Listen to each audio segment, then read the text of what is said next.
about Duluth, and like I understood that there was an elevation change in play, right. But until you're standing down at the lake looking all the way up, and you just don't realize there's that many like bluffs like that. But extended models, there's just nothing really in sight. I have to agree, Jim. Like, you know, I thought I got my fill of snow during Thanksgiving. Yeah. And then now I'm ready it's again. Just, it's like you kind of need it. You need a fix. You can't have one. We need a fix, guys. Yeah. I need a big nor'easter.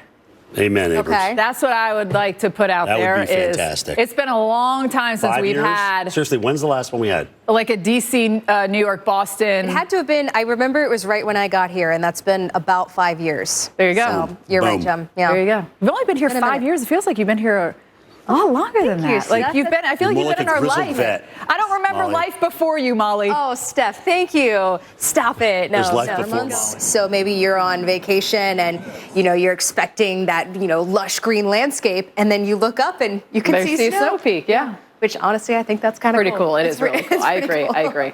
What precipitation type are you getting this morning? Well, we've basically got a whole buffet of winter weather across the northern tier.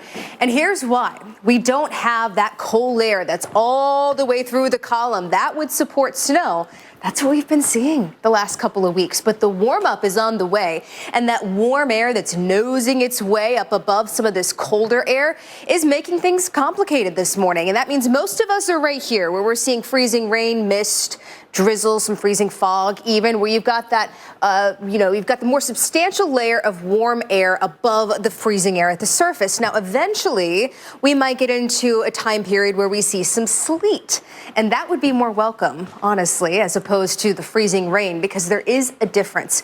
And one of the biggest differences that you can tell is when you listen. Sleet actually has a beat. You can hear it hitting the roof of your car. You can hear it hitting your window. You can hear it hitting the sidewalk. It bounces off surfaces. It can accumulate if you see a lot of it, but you don't see the problems like you do when you have freezing rain and you have the ice that is the rain that's instantly freezing on the surfaces, bringing that thin glaze of ice. And just a glaze like what you're seeing here in Wausau, I-39, I-94, that's more than enough to cause some problems. The spots that we have freezing mist and drizzle, that can be enough to cause some problems, and some slick spots out on the road too, where most of the road can look fine and then all of a sudden it's not. We bring some of this icing, unfortunately, into areas in New England tomorrow, stopping just shy of Boston, but areas like Springfield, I-91 corridor, that could be difficult travel for you tomorrow. And here's what happens. A glaze, again, more than enough to cause some problems. That's when you start to see the difficult travel, maybe some spotty power outages, especially when it's combined with wind.